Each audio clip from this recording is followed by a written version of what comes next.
बिस्मिल्लाहिर्रहमानिर्रहीम। अस्सलाम वालेकुम नाज़रीन, प्रोग्राम में आपको खुशामदीद कहते हैं। आप देख रहे हैं कैपिटल वन टीवी, हमारा डिजिटल प्लेटफॉर्म, और मैं हूं नवीद सती।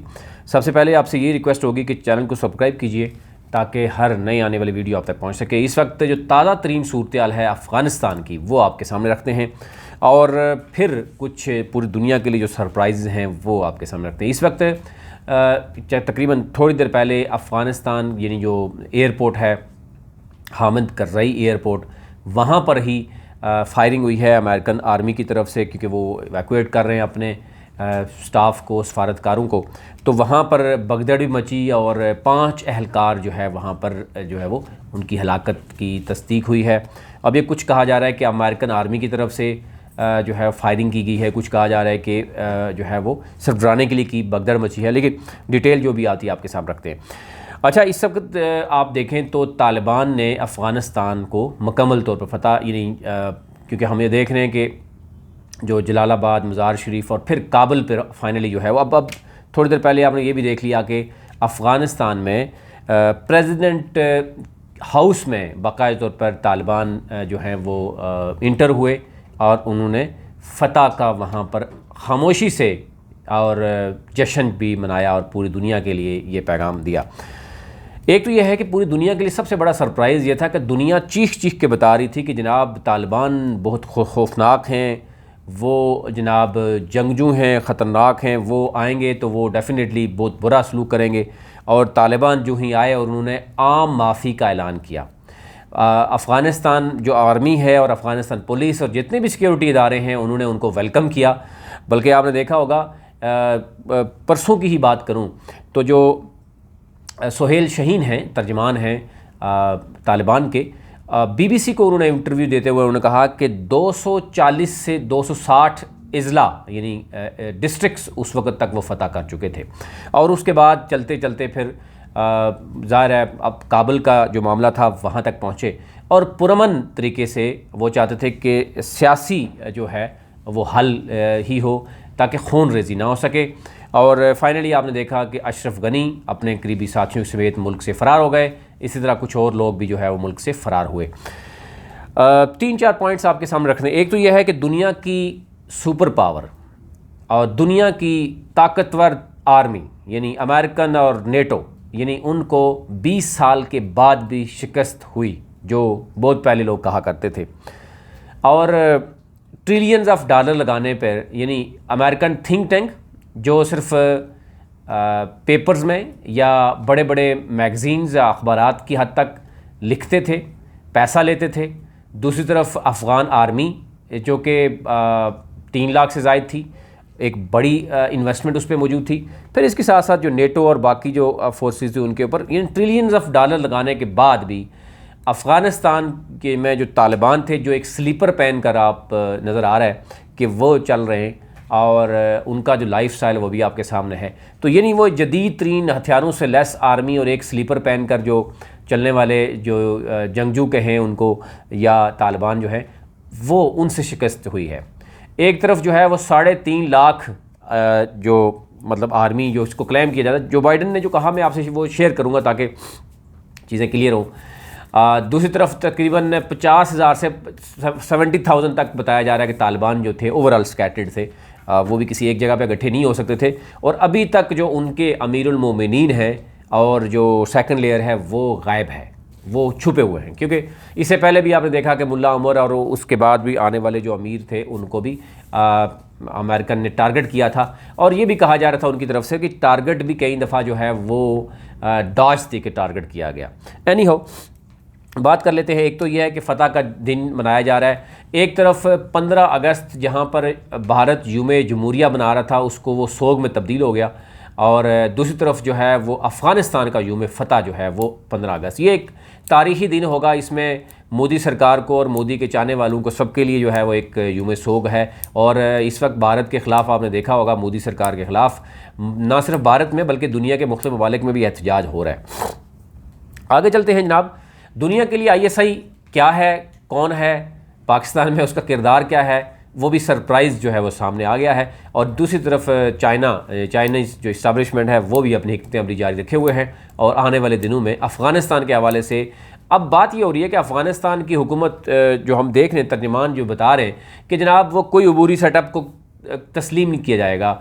वो ऐलान होगा कि जनाब डायरेक्ट जो है वो इस्लामिक रिपब्लिक जो भी है या इस्लामिक जो है वो अफ़गानिस्तान के हवाले से ऐलान होगा, और उसके बाद जो है वो जो भी है चीज़ें देखी जाएंगी। और क्योंकि पाकिस्तान में भी एक वफ़द मौजूद है, ये वो वफ़द है जो मोस्टली ताजिक रहनुमा इसमें ज़्यादा हैं, जो कि इससे पहले शायद पाकिस्तान के साथ उनका इतना अच्छे ताल्लुकात नहीं थे, अब बहुत बेहतर बताए जा रहे हैं। लेकिन देखा जाएगा कि किस तरीके से तमाम स्टेक होल्डर्स को मिलाकर जो है वो अफ़गानिस्तान में हुकूमत बनाई जाएगी। फिर इसके साथ साथ अब मैं आप सबसे पहले ये आपसे शेयर कर लेता हूँ कि जनाब एक तो यह है कि अभी ताज़ा तरीन जो आई है कि काबुल एयरपोर्ट पर अफरा तफरी का आलम है। इस वक्त बड़ी तादाद में जो अफ़गानी हैं वो भी, यानी उसमें हाई ऑफिशियल जो हैं वो दूसरे मुल्कों में भागने की चक्कर में हैं, अमेरिका में स्पेशली भागने के चक्कर में है। कहा यह जा रहा है कि एक तरफ जब आम माफ़ी का ऐलान जो देने की बात की है तालिबान की तरफ से, उसमें वो लोग जो फ़ायदा उठाना चाहते हैं इस वक्त दूसरे ममालिक में पहुँच के वहाँ की नेशनलिटी हासिल करना चाह रहे हैं, वो उनकी एक बड़ी तादाद है। अमेरिकन जो है वो तो अपने सफारतकारों, अपने स्टाफ को वहाँ से जो है वो निकालने की कोशिश कर रहे हैं, लेकिन इसके साथ साथ एक बड़ी तादाद जो है वो जो तालिबान को समझते हैं वो भी वहाँ से भागने के लिए तैयार हैं, और वो भाग भी रहे हैं वहाँ से। एनी हाउ, अशरफ गनी की मैं एक ट्वीट आपको बताता हूँ चंद दिन कबल की। आप अंदाज़ा कीजिए कि किस कदर आवाम को बेवकूफ़ बनाया जाता रहा, उनको यानी जो तालिबान थे उनकी पावर का अंदाज़ा नहीं था। अशरफ गनी कहते हैं, this evening I spoke with the president Biden over a phone call, we discuss the evolving but continuing relationship between the two countries. President Biden reassured me that support for the ANDSF will continue and we have confident that they will protect and defend Afghanistan.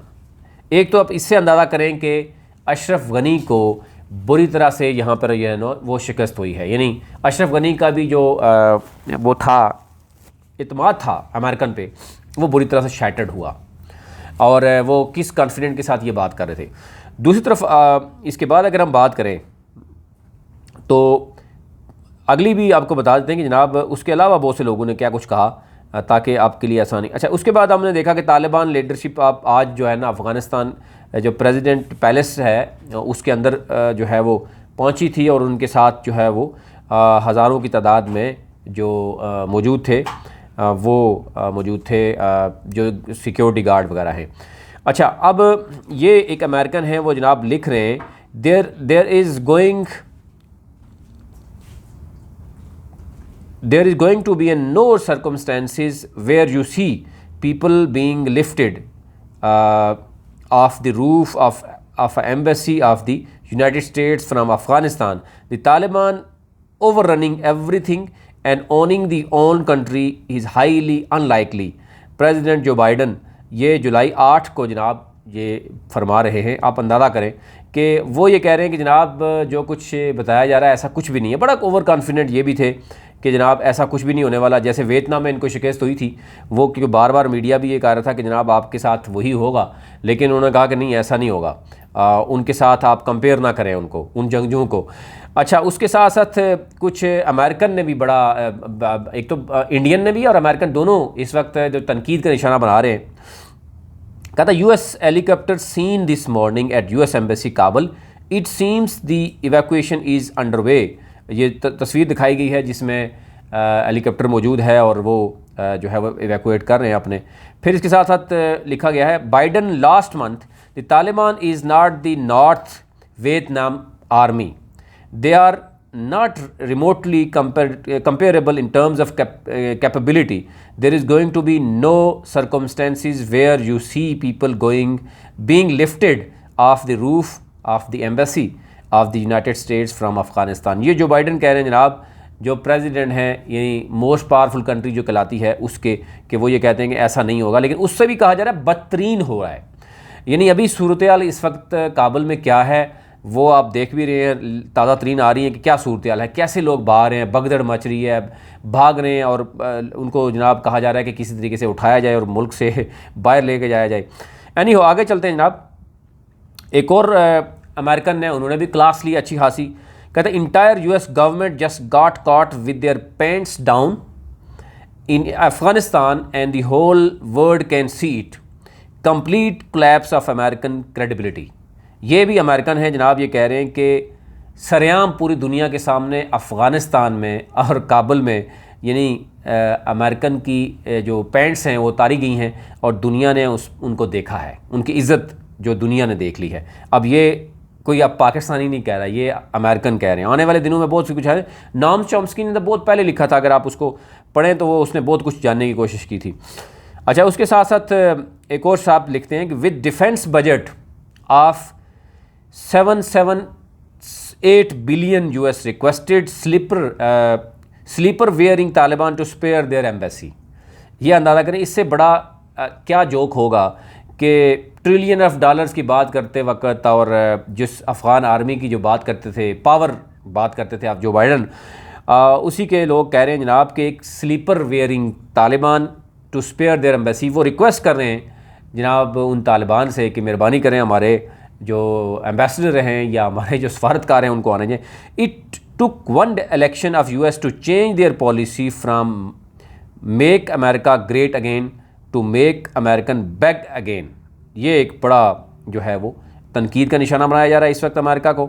और इसके साथ अगर मज़ीद बात करें तो एक और हैं जनाब, ये इंडियन हैं, इन्होंने भी क्लास ली है अच्छी खासी। कहा कि for the last 20 years Washington DC think tanks made money by telling how successful the US has been in Afghanistan. इसमें कोई शक नहीं है, थिंक टैंक्स बने थे, आपको पता ही है। और वो उनका काम क्या होता है कि पैसे लेके और फिर उस चीज़ को देखना। कहता है in the next 20 years these think tanks will make money by saying why the Afghanistan mission miserably failed with some colourful graphs also. उन्होंने कहा कि अब कलरफुल ग्राफ्स लगा के तो ये बताया जाएगा, पहले 20 साल ये करता रहे, अगले 20 साल ये होता रहेगा। फिर उसके बाद जनाब एक और इंडियन हैं, उन्होंने भी क्लास ली है। Also notice how Taliban are taking back Afghanistan without bloodshed opposite to what American troops did. उन्होंने कहा कि रिमेंबर द कारपेट बर्मिंग्स। ये एक बड़ी उन्होंने ग्राउंड रियलिटी की बात की कि आपने देखा कि जब अफ़गानिस्तान में वो आए थे और किस तरीके से उन्होंने आम शहरियों की को मारा था, बर्बरियत का निशाना बनाया था। और तालिबान कैसे आए, उन्होंने एंट्री की और फ़ौरन जो है वो उन्होंने अमन कायम करने की बात की। उन्होंने कहा जी जो भी दूसरे ममालिक के लोग हैं वो हमारे मेहमान हैं, उनकी हिफाजत करना, जान और माल की हिफाजत करना हमारा फ़र्ज़ है। और फिर उन्होंने आम माफ़ी का ऐलान किया। ये वो था जो वो एक्सपेक्ट नहीं कर रहे थे। Yet Talibans will be the terrorist in your mind because you follow this subliminal messages media sends. Anyhow ये वो तैयारियां थी जो उन्होंने की और कोशिश की कि किसी तरीके से बेवकूफ़ बनाया जा सके। एक और अमेरिकन है जनाब रॉबर्ट स्टोन, उन्होंने वो पहले भी बड़ी तनकीद का निशाना बनाते रहे। उन्होंने लिखा जी we are witnessing one of the most remarkable guerrilla warfare campaigns of the modern times. यानी गुरिल्ला वार को जीतते हुए उन्होंने कहा कि हम एक देख रहे हैं, एनी शायद हैं, it's no celebration or endorsement of the Taliban to say that just a statement of fact the Taliban will be spoken of in the same time breath as Mao and Giap. This is historical moment. वो उन्होंने compare किया कि किस तरीके से माओ और यानी Vietnam में जिस तरीके से जो चीज़ें हुई थी वो सारी चीज़ें जो है वो सामने आई हैं। एनी हो ये वो चीज़ें हैं, ये वो बहुत सी अभी तक स्टेटमेंट्स हैं, वो मैं आपके सामने रखूँगा। लेकिन अभी टाइम क्योंकि हमारे पास कम है तो मेरी कोशिश थी कि आप तक वो चीज़ें पहुँचाई जाएँ जो अभी ताज़ा तरीन जो सूरत हाल है। इस वक्त मैंने आपको पहले ही बताया कि काबुल एयरपोर्ट पर अमरीकी फ़ौज की जानिब से फायरिंग से 5 अफराद हलाक हुए हैं। इस वक्त अफरा तफरी है वहाँ पर, लोगों की एक बड़ी तादाद जो है वो वहाँ पर मुल्क छोड़ने के लिए तैयार है। और मुल्क छोड़ने की वजह एक ये भी नहीं है कि कोई उनको डर है तालिबान से। तालिबान ने आम माफ़ी का ऐलान किया। डेफिनेटली वो बहुत बड़े बड़े ओहदों पे रहे हैं, बहुत मार दाड़ की है, उनको पता है कि सिर्फ एहतसाब के अमल में भी वो फंसे जा सकते हैं और फिर वो दूसरे मुल्कों की जो है सिटीज़नशिप वो भी उनको हासिल होगी, वहाँ पर उनके बच्चे भी पहुँचेंगे। तो शायद एक ये वजह भी है कि जिसकी वजह से अभी बहुत बड़े लेवल पर जो है वो कहा जा रहा है कि वो उधर पहुँच रहे हैं, जो कि अभी तक की जो सूरत हाल है उसमें तमाम बाकी जो एयरपोर्ट्स हैं उनको तो वो तो बंद हैं, और तमाम बाकी जो मुल्क हैं उनके भी अभी अब पाकिस्तान की अगर बात करें तो पाकिस्तान में भी जो है गैर मुय्यना मुद्दत तक के लिए जो अफ़गानिस्तान में काबुल से जो फ़्लाइट्स आनी थी वो बंद कर दी गई है, और काबुल PIA की जो काबुल के लिए परवाज़ें थी वो भी गैर मुय्यना मुद्दत तक के लिए मुलतवी कर दी गई हैं। फिर उसके बाद तर्जमान दफ्तर ख़ारजा का कहना है कि अफ़गानिस्तान में देरपा अमन के लिए आलमी बरादरी की मुश्तरका ज़िम्मेदारी है और पाकिस्तान उसमें हर तरह से जो है वो तैयार है। सेनेट कमेटी बराए दिफा का अफ़गान सूरत हाल पर पार्लियामेंट का मुश्तरका जो है इजलास भी बुलाने का मुतालबा किया गया है। फिर आपने देखा कि आज क्योंकि वज़ीर-ए-आज़म ने कौमी सलामती का इजलास भी, कमेटी का इजलास भी जो है वो किया, उस पर भी अहम चीज़ें सामने आई। मौलाना फजल रहमान ने अफ़गान तालिबान को कामयाबी पर मुबारकबाद भी दी है और तावन की यकीनदानी का कराई है।